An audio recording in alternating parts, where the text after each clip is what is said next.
Então vamos agora a mais um vídeo para analisar um erro relacionado aqui às retenções na fonte, agora sob a ótica do lucro real trimestral. Nessa empresa aqui, então, que eu trouxe o erro, trouxe a simulação para você, como você pode observar, deu erro tanto para o imposto de renda como para a CSLL. Ele está comparando aqui as fichas N630, que é a do imposto de renda, e N670, que é a da contribuição social sobre o lucro líquido, com a ficha Y570, que é a ficha de retenção. E ele está dizendo que essa informação não está batendo. Então vamos verificar o que está acontecendo aqui nessa ECF. Quando a gente entra aqui, então, no arquivo da ECF, né, lucro real trimestral, a gente já pode observar aqui no Y570 que tem duas retenções informadas, ó. Tem aqui a retenção do imposto de renda, código 1708, R$15.000 de retenção, e temos aqui a retenção de R$10.000 de contribuição social sobre o lucro líquido. Embora no registro Y570 a gente não informe o mês em que a retenção aconteceu, essa informação estará no informe de rendimentos que você recebeu do tomador do serviço. Então, o tomador de serviço vai colocar lá no informe de rendimentos se essa retenção aconteceu em janeiro, fevereiro, março, né? Você vai obter essa informação através do informe de rendimento, que inclusive é o documento que você deveria estar utilizando como base aqui, né?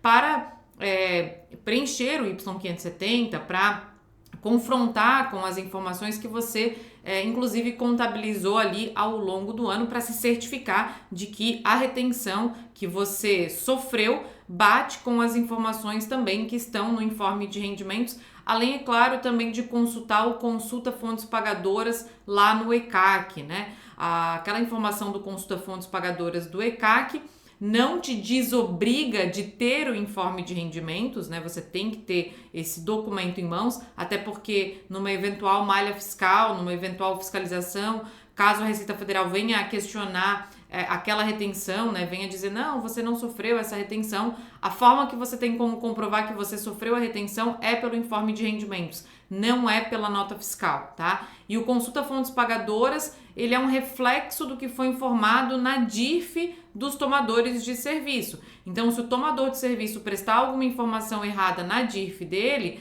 quando você consultar o Consulta Fontes Pagadoras no ECAC, a informação vai estar errada também. Então, é importante que você faça um confronto de informações, tanto daquilo que você contabilizou ao longo do ano, até para saber se você recebeu o bruto ou o líquido, porque se você recebeu o rendimento bruto, significa que você não sofreu a retenção. E aí, confrontar então o que você contabilizou ao longo do ano com aquilo que foi informado pelas fontes pagadoras e consta lá no seu ECAC, com aquilo também que está lá no teu informe de rendimento. Então, tem que fazer todo esse confronto aí, né, para evitar dores de cabeça futura, tá? Mas o que a gente pode observar aqui, então, é que essa empresa, ela sofreu uma retenção de 15 mil de imposto de renda e uma retenção de R$10.000 de contribuição social.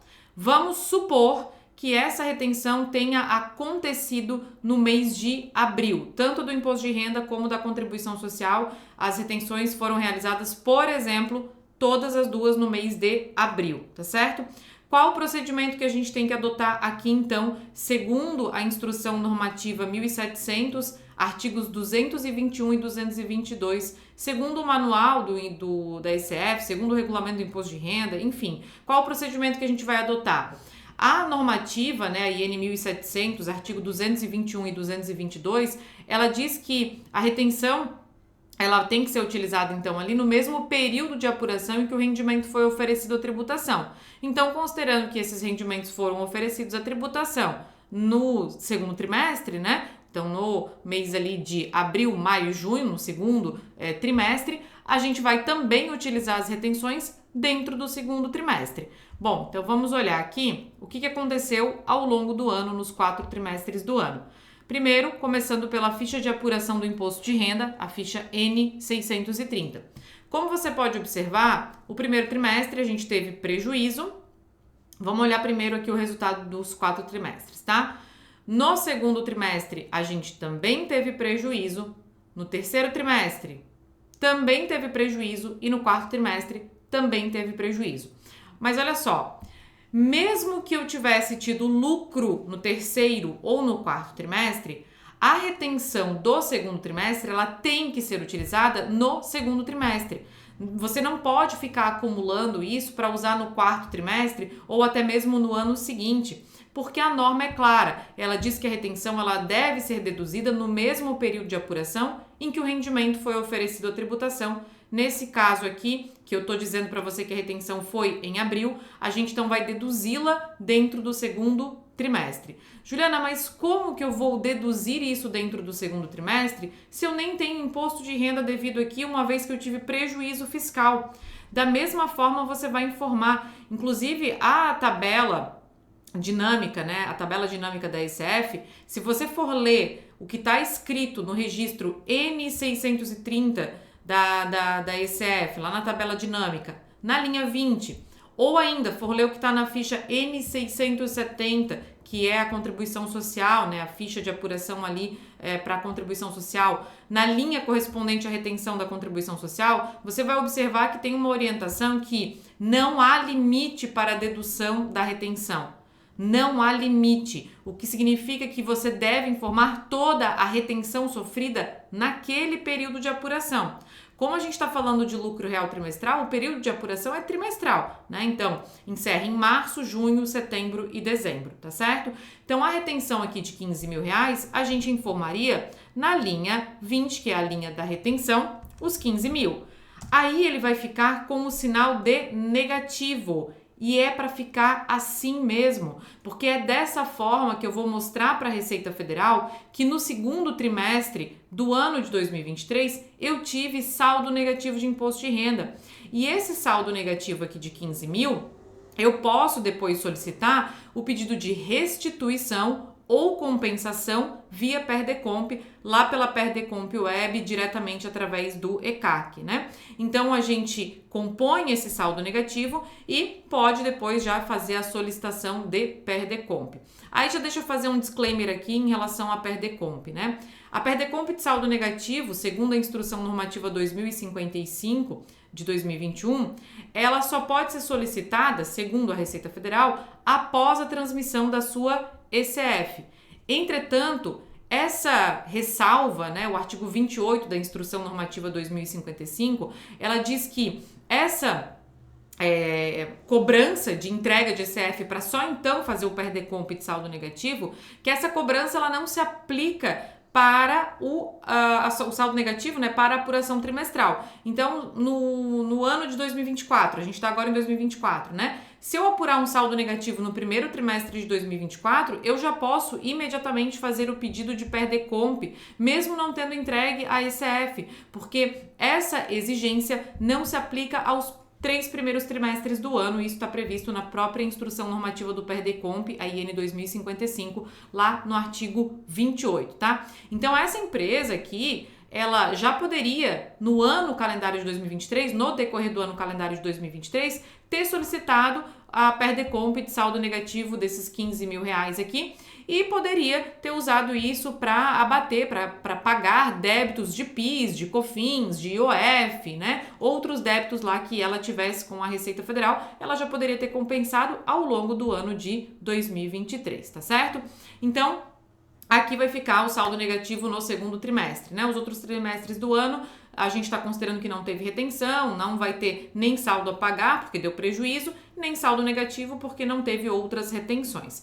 Além de fazer essa informação aqui na ficha do imposto de renda, a gente também precisa vir na ficha N670, colocar a retenção das contribuições sociais aqui, né, na linha correspondente da retenção, que é a linha 17, tá? Então, a gente vai colocar aqui os 10 mil reais de retenção de contribuição social sobre o lucro líquido. E pronto, tá feito. Tá formado aqui também o saldo negativo da CSLL, e aí você pode fazer também uma Perdecomp de saldo negativo de CSLL. Lembrando que nesse caso são duas Perdecomps, né? Uma Perdecomp para o saldo negativo de imposto de renda e outra Perdecomp que é para o saldo negativo de CSLL, tá certo?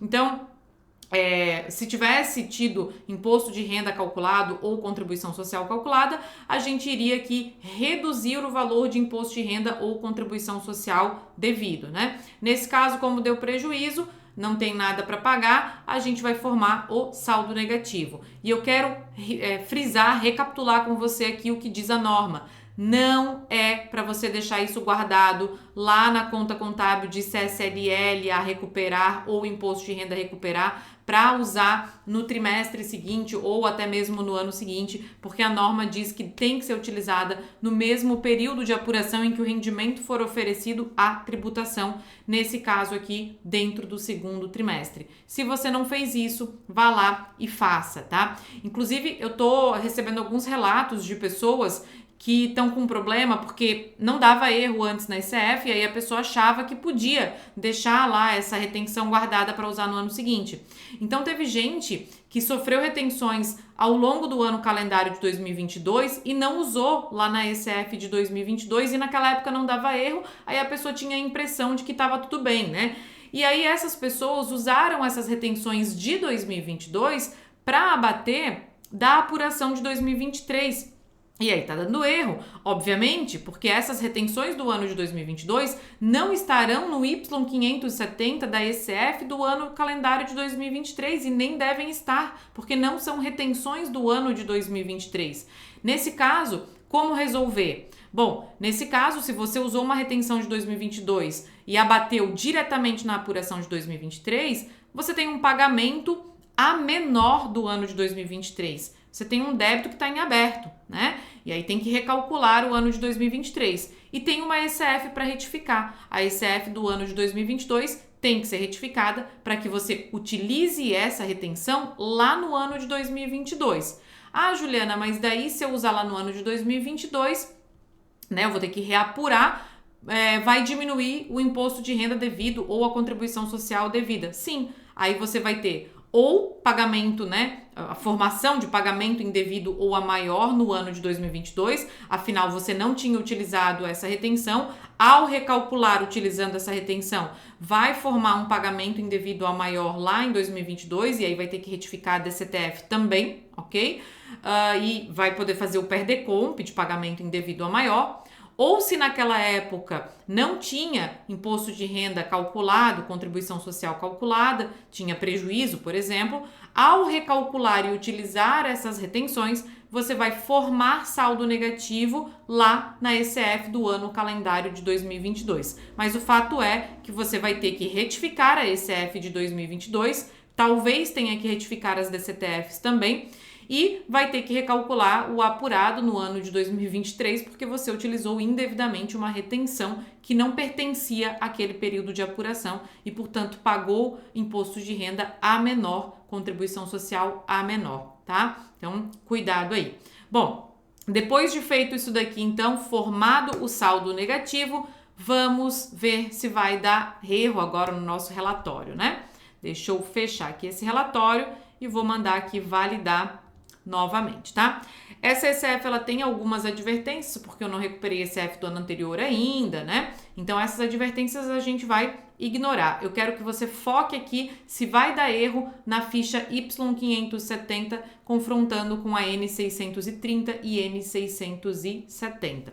Então, vamos observar aqui o que a ECF vai nos dizer a respeito disso. Olha lá, ECF validada, sem erros. A gente só tem uma advertência aqui porque eu não recuperei a ECF do ano anterior ainda, né?